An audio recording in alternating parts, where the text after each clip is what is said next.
9th standard മാത്സിലെ 14ാമത്തെ ചാപ്റ്ററായ proportion എന്ന ചാപ്റ്ററിലെ page number 227 മൂന്നാമത്തെയും നാലാമത്തെയും ക്വസ്റ്റ്യൻസ് ആണ് ഈ വീഡിയോയിൽ എക്സ്പ്ലെയിൻ ചെയ്യുന്നത്. അതിൽ മൂന്നാമത്തെ question, prove that in equilateral triangles the perimeter changes proportionally with respect to the length of the sides. What is the proportionality constant? What can we say about other regular polygons? ക്വസ്റ്റ്യനിൽ പറഞ്ഞിട്ടുള്ളത് equilateral ട്രയാങ്കിൾസിൻ്റെ അല്ലെങ്കിൽ സമഭുജ ത്രികോണങ്ങളുടെ perimeter അഥവാ ചുറ്റളവ് മാറുന്നത് അതിൻ്റെ side ലെങ്ത്തിന് proportional ആയിട്ടാണെന്ന് prove ചെയ്യണം, അല്ലെങ്കിൽ വശങ്ങളുടെ നീളത്തിന് അനുപാതത്തിലാണെന്ന് പ്രൂവ് ചെയ്യണം. അപ്പോൾ ആദ്യം നമുക്ക് പ്രൂവ് ചെയ്യാൻ പറഞ്ഞിട്ടുള്ളത് ഈക്വലാറ്ററൽ ട്രയാങ്കിളിൻ്റെ പെരിമീറ്റർ മാറുന്നത് ഇതിന്റെ സൈഡ് ലെങ്ത്തിന് പ്രപ്പോർഷണൽ ആയിട്ടാണെന്നാണ്. ഈക്വലാറ്ററൽ ട്രയാങ്കിൾ എന്ന് പറഞ്ഞാൽ എന്താണ്? 3 സൈഡും ഈക്വൽ ആയിട്ടുള്ള ട്രയാങ്കിൾ ആണ് ഈക്വലാറ്ററൽ ട്രയാങ്കിൾ. അതായത് ഒരു സൈഡിന്റെ ലെങ്ത് നമ്മൾ എസ് ആണ് എടുക്കുന്നത് എങ്കിൽ ബാക്കി 2 സൈഡിന്റെ ലെങ്ത് എന്തായിരിക്കും? എസ് തന്നെ ആയിരിക്കും. അപ്പൊ ഇവിടെ നമുക്ക് ഈ ഈക്വലാറ്ററൽ ട്രയാങ്കിളിന്റെ സൈഡ് ലെങ്ത് എസ് ആക്കി എടുക്കാം. So let side of equilateral triangle is equal to s ആക്കി എടുത്തു. ഇനി ഇതിന്റെ പെരിമീറ്റർ പി ആക്കി എടുക്കാം. Perimeter is equal to p u ആക്കി എടുത്തു. ഇനി പെരിമീറ്റർ എന്ന് പറഞ്ഞാൽ എന്താണ്? ഇതിന്റെ 3 സൈഡും കൂടെ ആഡ് ചെയ്തതല്ലേ? അതായത് perimeter p is equal to s plus s plus s അല്ലേ? ദാറ്റ് ഇസ് ഈക്വൽ ടു എന്ത് കിട്ടും? 3 എസും കൂടെ ആഡ് ചെയ്താൽ 3s. അതായത് perimeter p is equal to 3s കിട്ടി. അപ്പം ഇവിടെ ഈ 3 എന്ന് പറയുന്നത് ഒരു കോൺസ്റ്റന്റ് അല്ലേ? അതായത് perimeter p is equal to ഒരു കോൺസ്റ്റന്റ് ഇൻറ്റു സൈഡ് ലെങ്ത്, ഒരു വശത്തിന്റെ നീളം. അപ്പൊ ഇവിടെ നമുക്ക് പറയാലോ പെരിമീറ്റർ മാറുന്നത് ഈ സൈഡ് ലെങ്ത്തിന് പ്രപ്പോർഷണൽ ആയിട്ടാണെന്ന്. ഇതല്ലേ നമുക്ക് പ്രൂവ് ചെയ്യാൻ പറഞ്ഞത്? അതായത് P changes proportionally with respect to S. Perimeter മാറുന്നത് സൈഡിന് പ്രപ്പോർഷണൽ ആയിട്ടാണ്, അല്ലെങ്കിൽ ചുറ്റളവ് മാറുന്നത് വശങ്ങളുടെ നീളത്തിന് അനുപാതത്തിലാണ്. ഇനി ഇവിടുത്തെ പ്രൊപ്പോർഷണാലിറ്റി കോൺസ്റ്റന്റ് എന്താന്ന് ചോദിച്ചിട്ടുണ്ടല്ലോ. ഇവിടുത്തെ പ്രൊപ്പോർഷണാലിറ്റി കോൺസ്റ്റന്റ് എന്ന് പറയുന്നത് 3 അല്ലേ? അപ്പോൾ proportionality constant is equal two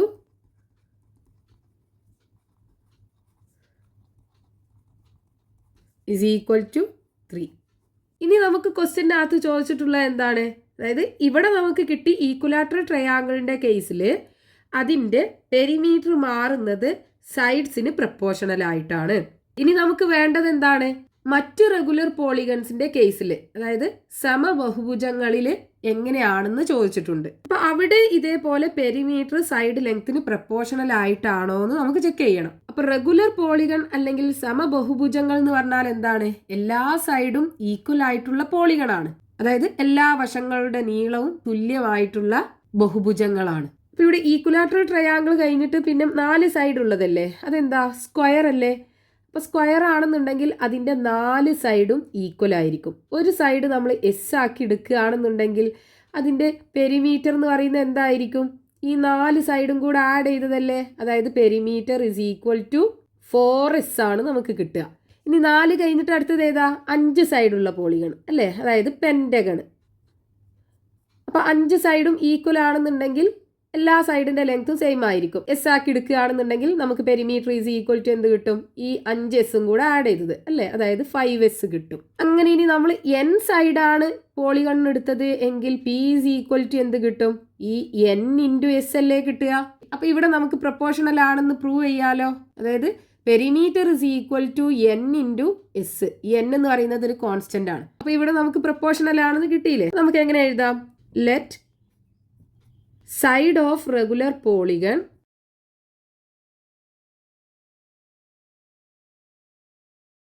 is equal to s ആക്കി എടുക്കാം. ഇനി perimeter is equal to p u ആക്കി എടുക്കാം. ഇനി ഈ n number of sides of polygon അല്ലേ? അപ്പോൾ number of sides of regular polygon is equal to n ആക്കി എടുക്കാം. ഇനി നമുക്ക് പറയാലോ perimeter p is equal to n into side length ആണെന്ന്, എൻ ഇൻറ്റു എസ്. അപ്പോൾ ഇവിടെ നമുക്ക് പെരിമീറ്റർ ഇസ് ഈക്വൽ ടു ഒരു constant n into side length കിട്ടി. അതായത് perimeter changes with respect to side length. അപ്പോൾ in case of regular polygon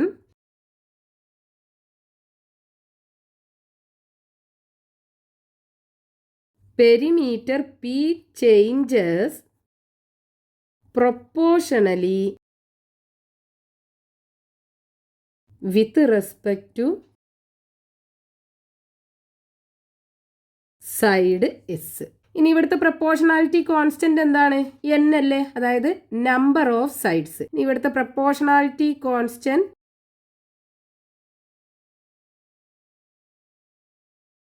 അല്ലെങ്കിൽ ആനുപാതിക സ്ഥിരം എന്താണ്? Number of sides of polygon, number of sides. അപ്പം എല്ലാ റെഗുലർ പോളിഗൺസിന്റെ കേസിലും പെരിമീറ്റർ മാറുന്നത് സൈഡ്സിന് പ്രപ്പോർഷണൽ ആയിട്ടാണ്. അല്ലെങ്കിൽ സമബഹുഭുജങ്ങളുടെ കേസിൽ ചുറ്റളവ് മാറുന്നത് വശങ്ങളുടെ നീളത്തിന് അനുപാതത്തിലാണ്. Next question, page number 227, question number 4. Prove that the lengths of arcs of a fixed circle changes proportionally with respect to their central angles. What is the proportionality constant? What about the relation between the area of a sector and its central angle? ക്വസ്റ്റ്യനകത്ത് തന്നിട്ടുള്ളത് ഒരു fixed circle, അതായത് radius മാറാത്ത ഒരു circle, ആരം same ആയിട്ടുള്ള ഒരു വൃത്തത്തിന്റെ arc length അഥവാ ചാപത്തിന്റെ നീളം മാറുന്നത് അതിന്റെ സെൻട്രൽ ആംഗിളിന് പ്രപ്പോർഷണൽ ആയിട്ടാണ്, അതായത് കേന്ദ്ര കോണിന് അനുപാതത്തിലാണെന്ന് പ്രൂവ് ചെയ്യണം. അവിടുത്തെ പ്രപ്പോർഷണാലിറ്റി കോൺസ്റ്റന്റ് അഥവാ ആനുപാതിക സ്ഥിരം കണ്ടുപിടിക്കണം. Then what about the relation between the area of sector and its central angle എന്നും കൂടെ ചോദിച്ചിട്ടുണ്ട്. അതായത് ആ സർക്കിളിന്റെ സെക്ടറിന്റെ ഏരിയയും സെൻട്രൽ ആംഗിളും തമ്മിലുള്ള റിലേഷൻ കാണണം. വൃത്താംശത്തിന്റെ പരപ്പളവും കേന്ദ്രകോണും തമ്മിലുള്ള ബന്ധം. അപ്പൊ ഫസ്റ്റ് നമുക്ക് പ്രൂവ് ചെയ്യേണ്ടത് ആർക്ക് ലെങ്ത് സെൻട്രൽ ആംഗിളിന് പ്രപ്പോർഷണൽ ആണെന്നാണ്. അപ്പൊ ഇവിടെ ആർക്ക് ലെങ്ത് എന്ന് പറഞ്ഞാൽ എന്താണ്?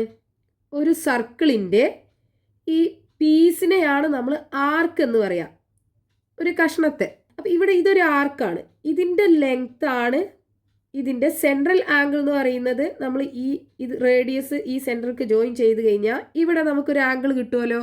ഈ ആംഗിൾ ആണ് സെൻട്രൽ ആംഗിൾ എന്ന് പറയുന്നത്.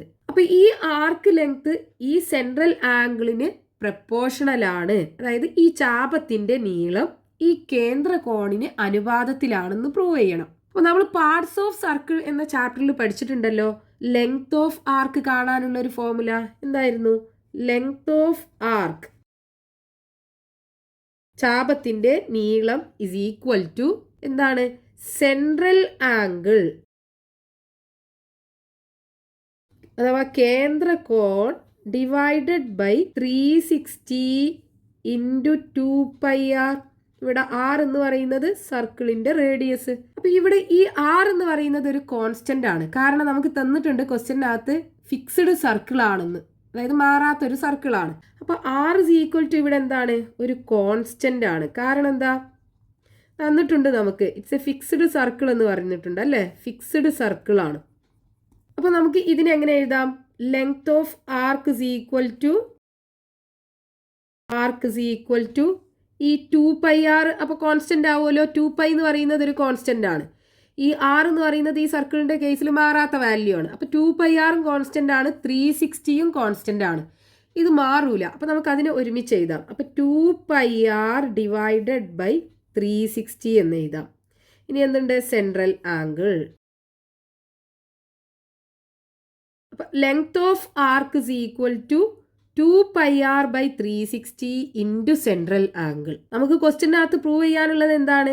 ഈ ആർക്ക് ലെങ്ത് മാറുന്നത് സെൻട്രൽ ആംഗിളിന് പ്രപ്പോർഷണൽ ആയിട്ടാണെന്നാണ് അല്ലേ. അപ്പം ഇവിടെ നമുക്ക് arc length is equal to ഒരു കോൺസ്റ്റന്റ് ഇൻറ്റു സെൻട്രൽ ആംഗിൾ കിട്ടിയല്ലോ. അപ്പോൾ നമുക്ക് പറയാലോ ആർക്ക് ലെങ്ത് മാറുന്നത് സെൻട്രൽ ആംഗിളിന് പ്രപ്പോർഷണൽ ആണെന്ന്. അപ്പം ലെങ്ത്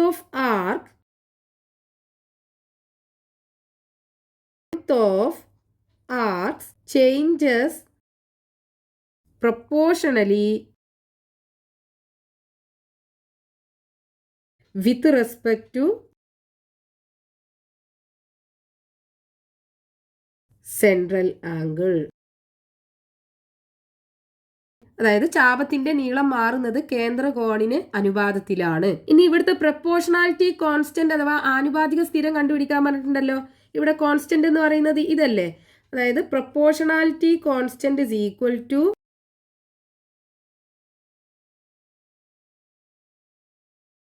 2πr/360 ഡിഗ്രി ആംഗിൾ അല്ലേ. ഇനി ക്വസ്റ്റ്യനകത്ത് പറഞ്ഞിട്ടുള്ള എന്താണ്? ഈ സർക്കിളിന്റെ സെക്ടറിന്റെ ഏരിയയും സെൻട്രൽ ആംഗിളും തമ്മിലുള്ള റിലേഷൻ. അതായത് ഈ വൃത്താംശത്തിന്റെ പരപ്പളവും സെൻട്രൽ ആംഗിളും തമ്മിലുള്ള ബന്ധം.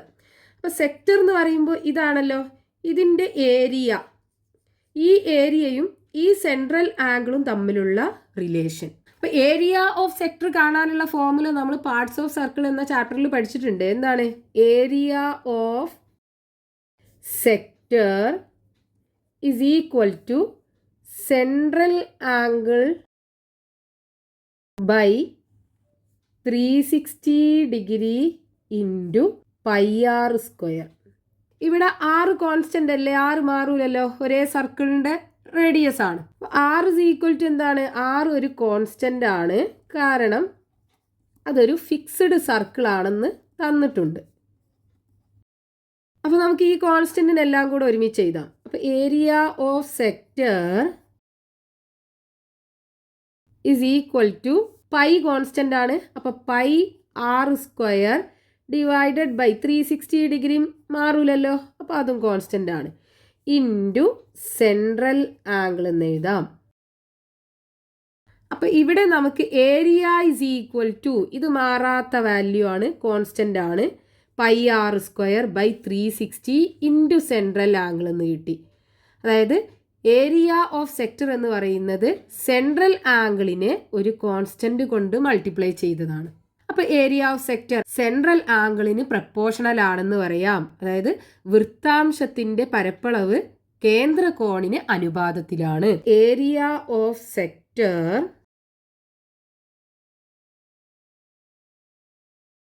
Change proportionally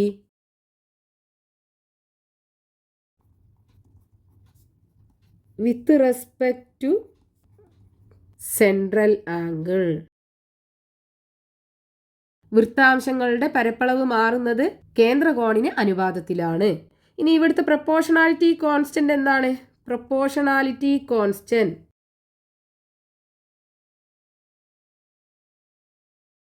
is equal to πr² by 360 അല്ലേ, πr² by 360 ഡിഗ്രി. അപ്പോൾ നമുക്ക് ഏരിയ ഓഫ് സെക്ടറും സെൻട്രൽ ആംഗിളും തമ്മിലുള്ള റിലേഷൻ ആയിരുന്നു നമ്മളോട് ക്വസ്റ്റ്യനകത്ത് ചോദിച്ചിട്ടുണ്ടായിരുന്നത്. അത് നമുക്ക് കിട്ടി. ഏരിയ ഓഫ് സെക്ടറും സെൻട്രൽ ആംഗിളും തമ്മിൽ പ്രപ്പോർഷണൽ ആണ്.